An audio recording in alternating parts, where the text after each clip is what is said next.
There was once a dream that was Rome. You could only whisper it. Anything more than a whisper, and it would vanish. Anno 117 allows us to explore the world of Pax Romana, the Roman peace. Today, a spacefaring lizard governor has been crash assigned to Latium, and I will be swapping out my rebreather for a toga and a helpful brooch. We're going to optimize our pops to build a beautiful city and then put our great nation to the test to see what this primitive world has to offer. But before I dive in, I need to say a massive thank you to Ubisoft for sponsoring this video. If you'd like to buy Anno 117, you can do so using our link down in the description below and also help to support this channel. Anno 117 Pax Romana releases on November the 13th for PC, PlayStation 5 and Xbox Series X or S. Without any further ado though, let's dive into the game. I'm going to try out this world on an advanced difficulty level. This means I'm only going to get a half construction cost refund, fertilities and loads will only be regular, and incidents are set to medium. Everything else I'm just going to leave alone. We will be starting our campaign in the hungry heart of Empire in Latium. Where better to build up than at the heart of Pax Romana? The province of Latium was once Empire's beating heart, a beacon of power, decadence, but the arrogance of man, you know? The fiery Ocassus gave voice to the gods' anger, obliterating the mortal follies. In among the ash lay a chance for humility and change, yet humans are fickle creatures. Something about hubris rising, something about sins of the past. It's all irrelevant. Let's try and build the greatest city on a primitive world. Our initial start though is basically on an empty island. Locus Apulsus here has absolutely nothing. We're going to have to build everything up from scratch, starting with raw material production. I'm going to get some woodcutters and sawmills to produce timber, because I need resources to make stuff. Annoyingly though, I then need to have people that actually work the jobs that we've just made. We've now got some lovely sawmills and woodcutters that are going to start chopping down trees and refining them, but as of yet, they haven't started on the task. I think the southern part of the island might be the nicest area to set up some residences. No doubt. So I'm going to get that started straight away. We have to build a bridge as well to cross a river just to connect this up to our starting warehouse. These people don't just work jobs though, they also need things to live a happy, healthy life. And Rome will provide. Or at least some sort of space lizard will. We're going to give them sardines and porridge. What more could anyone want than a porridge filled with sardines? You'll take it and like it. Fresh off the victory of giving them porridge filled with sardines, they're now wanting a market and a tavern. We've got nothing for them to drink in the tavern unless I guess we really water down the porridge with some seawater or something. Yes, watered down porridge to go with your sardine porridge. What a quality of life is on offer on this island. And we're going to put the tavern right next to the marketplace. Here you can come and buy some porridge sardines and then drink your watered down porridge. Beautiful. This is going a long way to fulfilling some of the needs of our people. Public service needs, we've already got the food need down, but this increases the number of people that will actually live in our residence, and then they also pay more tax. Delicious, delicious tax. At the moment, we're losing money all the time, so more tax would be excellent. One of my brand new ideas for a tax venture, though, is tunics. What if we gave these naked people some clothes? And a pileus, that's kind of like a Hellenic-style hat. Perfect for smiling in the sun. Great to stop you getting overheated, you know, after you've done your sunbathing in the morning so you can get going, because of course we're all cold-blooded creatures, right? However, if I put my spinner right on the outskirts of town, somewhere like here, it's also going to provide us a very tasty area effect to our income. This game is very much about stacking bonuses to boost the output of our plebs. Providing our people with tunics, that's front chest clothes and hats, has finally given us a positive income. This means I no longer have to panic about going into debt right away at the start.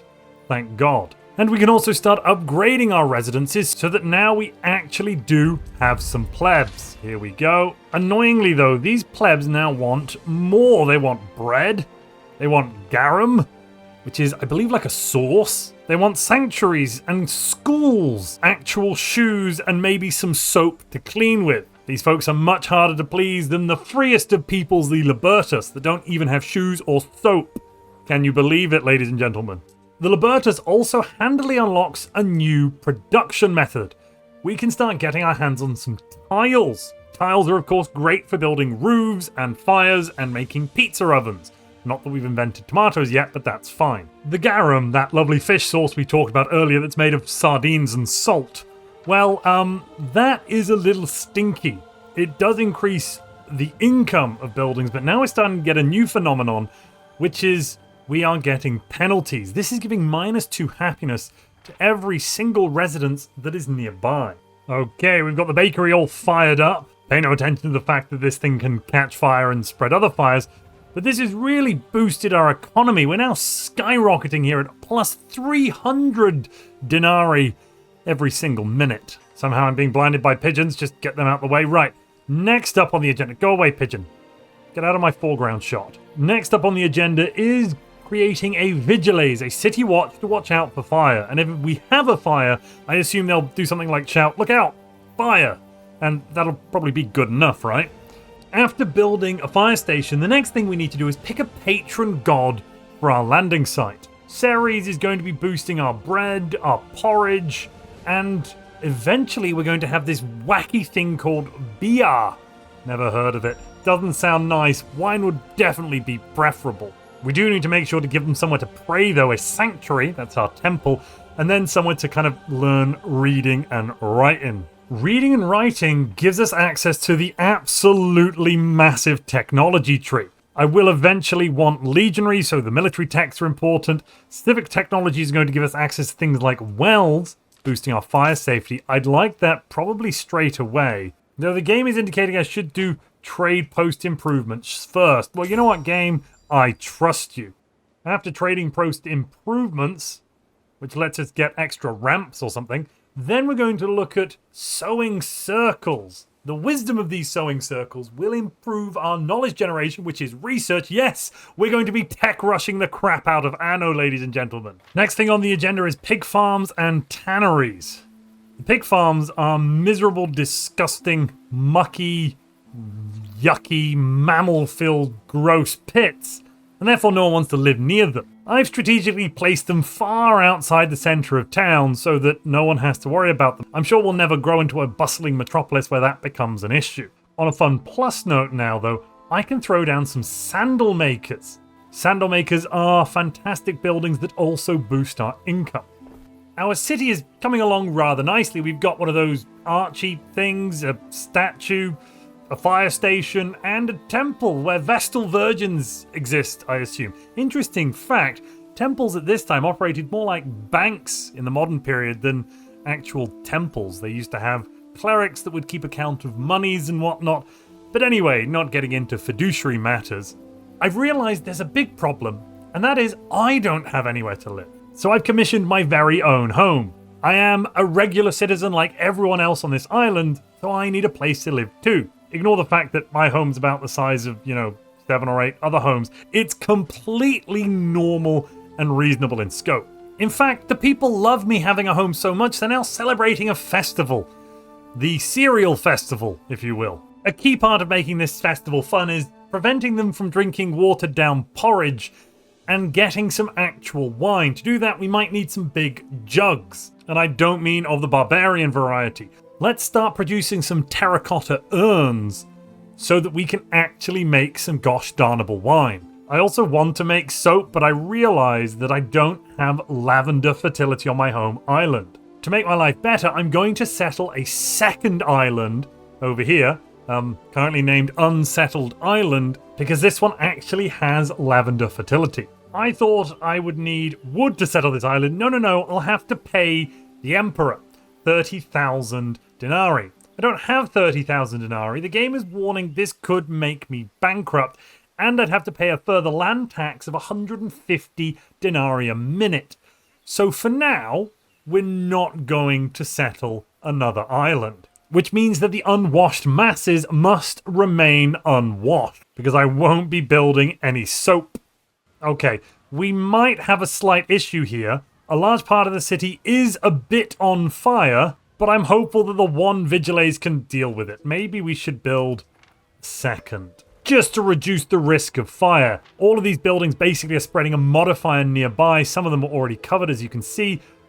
And that brings down our overall fire risk. Fire safety is important, ladies and gentlemen. Whilst the fire is dealt with, I'm just going to stare at something else like our lovely porridge makers, the backbone of our entire economy, and pretend it's not happening. This is the kind of leadership this primitive planet needs. Okay, scratch those previous plans about developing that silly island that I talked about earlier. We found an even better island named Unsettled Island. This one has lavender, resin, and olive fertility, allowing me to complete olive oil, not amphorae, unfortunately, but soap. Soap! Wait, I take it back. Resin, yes, we can build the amphorae as well. I have a choice between Gaius Julius Lupus and Brutus Julius Lupus, two very different individuals. One of them is going to make our islands better at producing income. The other is going to make our populations greater. You know, I kind of think that actually the workforce is going to be preferable over the small plus 1.5 income area of effect from markets. I've slotted Brutus here into the governor's palace to give us that 20% bonus, and I've just found that I have some Bane of Pugilists, who gives all of my Medici within range plus 1 health effect and plus 2 available patrols. Of course, I then built a Medici, and our island health is brilliant. Unlike fire, which is, due to the massive negative, going to affect up to 10 buildings simultaneously and happen roughly every hour, outbreaks will be far better in nature. Ooh, and there is sewing circles. That has basically doubled my income for knowledge. Okay, not only is this new island much cheaper to buy at only 18,000, I think that's a steal, but it also is just better. I was trying to find my new island, and then I seem to have got lost here and found someone else's magnificent island, complete with, you know, auxiliaries, soldiers, things we don't have. Zara Nitu here. We're gonna have to deal with her at some point. Alrighty, there are our olive fields. Beautiful. Now we just need to work on building a boat to ship all of these olives back to the homeland, where I can then set up some olive presses so make sure we can actually get olive oil. It's cheaper to build a civilian boat at our shipyard, but I do also want a military boat. I'm not too afraid anyone's about to fight me right this second, so I'll start with... Oh no, hex to that. Let's just start with the military. This way, we will be ready for anything thrown at us. I'm not saying that I build my cities like military camps, but if we were to take an aerial view, it's definitely structured like a military camp. We've got our new ship. Let's dive into an important part of this game, trade routes. So I'm going to set up a trade route between Locus Apulsus and Argentum. In Argentum, we're going to pick up all of that lovely olives, and then we'll unload it at the capital. This will now automatically go backwards and forwards and backwards and forwards. There it goes at the speed of wind. In order to properly defend ourselves, we will need to build some weaponsmiths. And this has left me in something of a conundrum. The weaponsmiths do provide a slight area of effect bonus for income of +1, but a massive reduction to fire safety of -2. We're already at -400 fire safety on the island. That's a lot of fires. And that means I don't think I can actually afford to put this down next to the city. We're making 1,000 a minute anyway. I'm sure it'll be fine. Pumping out olive oil now lets me upgrade the plebs. Plebs become eques, not equites, but eques. These, of course, have more things they want us to make for them. Let's check it out. They want us to make cheese. In this period, this is almost barbarian made. No, in fact, it is barbarian made. That makes it more expensive. And finally, we can get vino. Yes, actual wine, ladies and gentlemen. Get ready for the party to never end. You'll never guess which of our lovely islands has great fertility. Yes, you guessed correctly. It's the amazing Argentum. It's got it all, ladies and gentlemen. Even oysters. We'll probably need those later on. To celebrate the growth and power of the Empire, the Emperor has now requested I deliver 114 tons of concrete. Concrete is made with a processing time of 1:30. Okay. That means in order to pump out this 114 concrete in 60 minutes, I'll need to be making at least 2 per minute, so I'll need 3 concrete mixers pretty much straight away. I'll start with a limestone quarry, then 2 of these lovely sand refineries, though I should probably build a warehouse here as well to actually collect this stuff. Okay, that's the basics done. Now I just need 3 of these concrete mixers. They need 10 equays apiece, so I've had to upgrade a bunch more pleb residences. I'll need to do more. I must say, the block here does look very, very beautiful. We also now have access to the province of Albion. Definitely not Britain, definitely Albion, full of Celts. Ugh. They assume actually wash in water? Isn't that revolting? I mean, I must admit it sounds pretty reasonable to me, but obviously we of course wash by covering ourselves in fat and scraping it off the normal way, after copiously covering our body in sweat thanks to a steamy bathhouse. Procurator Corvinus has set himself up here, and I think we've got a ship somewhere. Where's our ship? Is that our ship? Ooh, it is our ship. Shumu's Whip. Let's find somewhere to settle. To satisfy this despotic emperor's lust for concrete, I've set up not 1, not 2, not 3, but 4. 4 of these concrete mixers. This should mean we're producing 1 concrete every 22.5 seconds, which should be fast enough to get us to the 114 by the time we need to be there. It will, however, be slowing down our ability to make wine, which leaves me deeply upset. Oh gosh, and I actually have to deliver the concrete as well? Okay, that's going to take even more time. I think we might need a 5th concrete mixer. In the New World, I mean Albion, we've settled our first island, Barbarium, and the local population wants something to eat. They want cockles and eels. Delicious. Truly worthy of the name Barbariums. And the eels can only be picked, collected, found, whatever you want to call it, in the marshland. How utterly delightful. It has taken time and effort, but we now have our blood tithe, our 114 units of concrete, 6 minutes left on the clock. Let's deliver. The Emperor Gnaeus Firmius Callidius is pleased. And what's this? I could deliver 12 tons of sandals for 5,000 cash. Ooh. Sitting in pride of place, right at the top of our city, is the brand new Vinter. This will give us wine. We've got grapes, we've got honeycombs, or at least it's on the way, thanks to our latest trade route with Argentum. That's our own island. The next thing we need to do to make sure this city is a cool city is build an aqueduct. It starts with an aqueduct storage building, which, as you can see, has plenty of water and a regular man on top of doing regular things. And then we have to continue it by building a mighty Roman aqueduct. Importantly, water only flows downhill. You saw it going there. So we need to make sure when the water arrives at our city, it's going down the hill.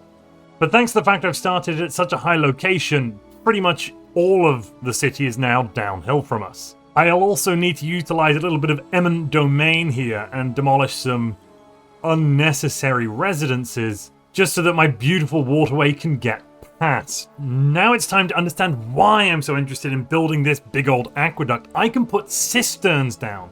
Cisterns provide health and fire safety, lots of fire safety. In fact, this will affect almost 100 buildings where I'm placing it, thus giving me basically plus 300 fire safety, pushing us back down into a much more acceptable range for safeness. It also gives us lots of health as well. Next up on the agenda is togas.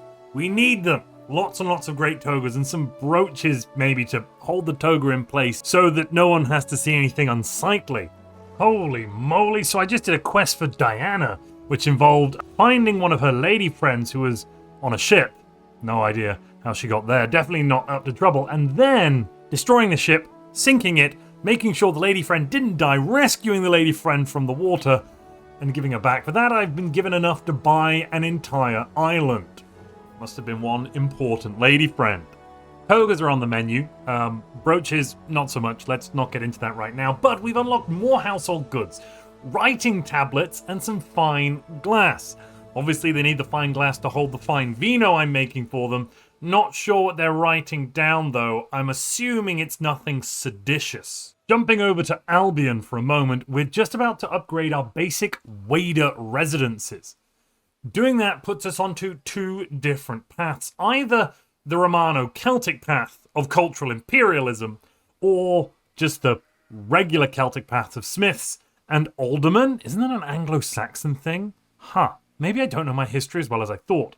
But honestly, I kind of feel hand mirrors, bird tongues, and brooches, especially brooches for the usage of holding my toga up, are very, very important. Eventually, when I get to some nobles, then I can start upgrading residences into just regular Celtic, but that probably won't be for quite a while yet. What do these Romano Celts want? Well, they want what any good barbarian wants: bread and sausages. The sausages are even going to be spiced with a little bit of herbs. Isn't that delicious? Oh my lord. And they've given us a quest for holy stones. Apparently there's some sacred stones in a formation of rocks.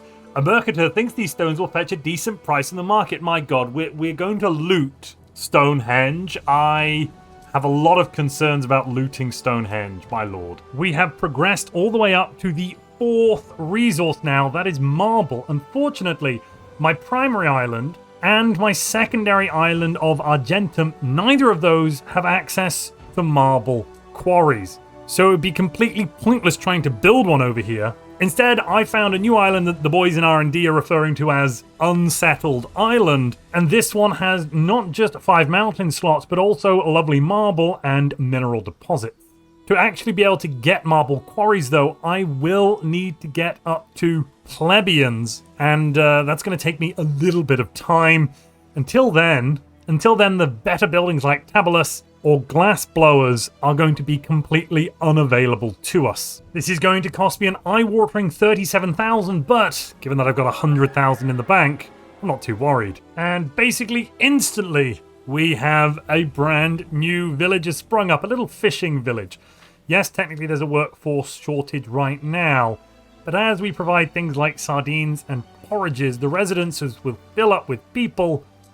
Not to mention there's a marketplace and a tavern selling watered-down porridge, which is exactly what these Libertas scum love. I mean, the backbone of our economy loves. And then once all of these meters have filled up, I can then click the Upgrade Residence button. I realize as well that I haven't actually explained what all of these things at the top of the screen are. So we've got our denarii, our money, our income, our population across all provinces, and then our research. First the rate, and then what we're currently researching and how far away we are. Currently we're doing Villa Retinue, giving us a few more Libertas on each of the islands, where we have a governor's villa established. Then we can see the available workforce here on any one island. Libertas, then plebeians, then equites. Each of our residences, depending on the level they are, provides different types of workforce. Jumping over to the other side, we have the total income of the island. Its population for just this one island, the knowledge generated here, the belief generated here. Now, belief is basically accumulated towards your religion, and depending on which god you pick, well, that will change what is produced. There are a host of different patrons: Ceres, Neptune, god of the sea; Mars, god of war; Minerva, god of knowledge, I want to say. Wisdom, Minerva, the god of wisdom, I'm pretty sure. Yes, divine avatar of wisdom. Mercury, the god of sending a message.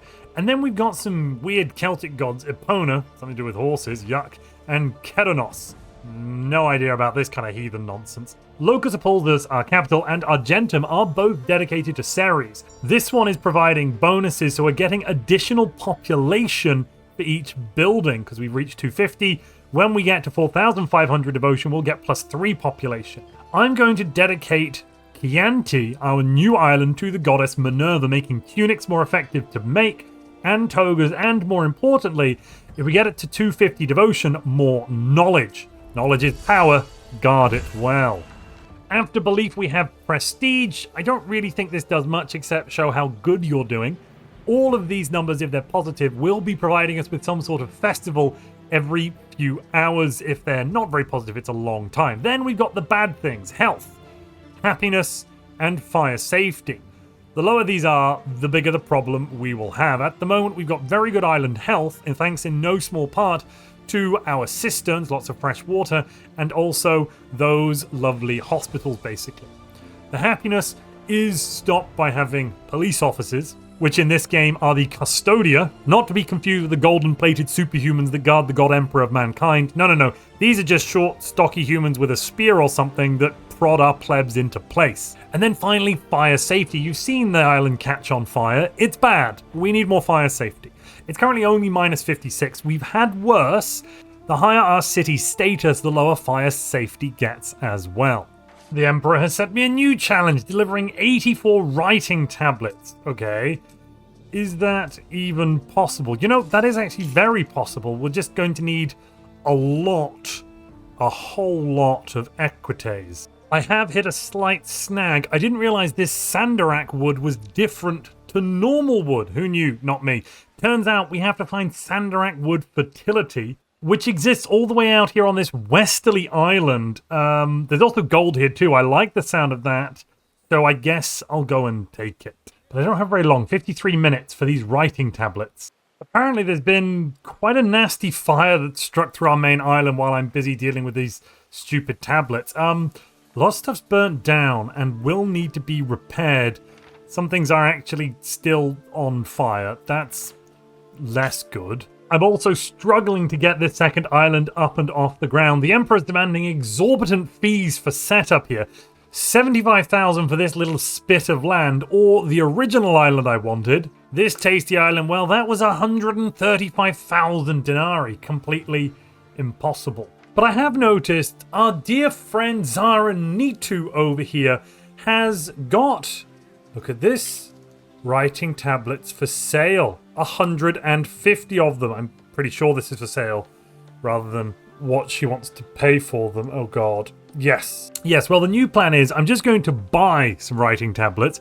The entire supply of 150 of these things would only cost me 6,450. So buying 83, or 84 I should say, for the Emperor will cost me infinitely less than having to set up an entirely new island. I will still set the island up eventually, just not right now. Oh my goodness me, why didn't I think of this before? Let's send these tablets on, these very, very important and expensive tablets that we've spent a long time creating.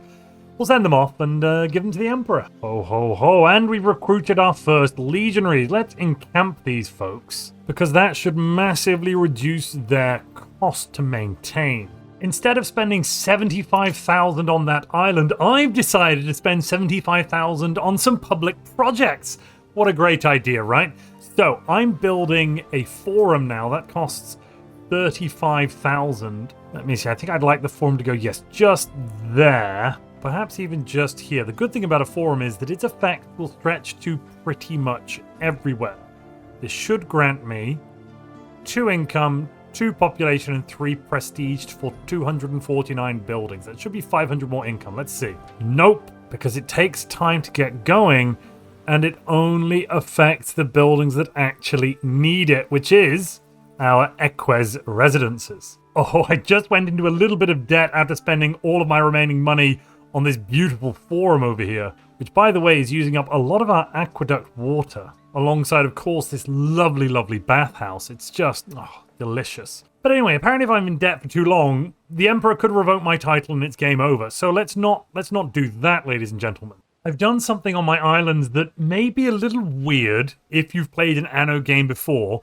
I've built walls. Yes, you see, you can build defenses in this game. Palisades, gates, towers, in order to defend your governor's residence, to defend your island, because Anno has combat, land-based combat. That's what our legionary group was all about. We need to actually raise more legions so that we're ready to face the coming war. And believe me, ladies and gentlemen, there will be war. War starts not on land, but in the sea. We're doing some quests at the moment to rid ourselves of some scummy pirates, but very soon other factions may turn against us. I suspect Athir Yodgwin is going to be alright, but Tarragon I do not trust even for a second. Oh boy, this is quite a big fight actually. There are 1, 2, 3 ships here. Vulcan's Fury, not a smuggler. Probably that one isn't doing the smuggling. And Lamprey. Our ally's ship is destroyed. We've got some kind of crappy Pentacontas at the front. I don't mind them breaking. Okay, we've just had a war declaration. Our ships are now under attack. On the positive side, the Emperor likes us. On the negative side, We are firmly in a state of war. It seems that Pax Romana has ended. We're no longer in a time of peace, we are in a time of war. I am going to be continuing this campaign and the war in another video, which is what you're currently getting a small sneak peek into. Don't forget, if you want to purchase Anno 117 Pax Romana and also help to support this channel, you can do so using our link down in the description below. If you'd like to see the brand new land warfare system in Anno and the culmination of this campaign, once that video has released, you'll be able to click it on your screen now. Until that time, Ave atque vele.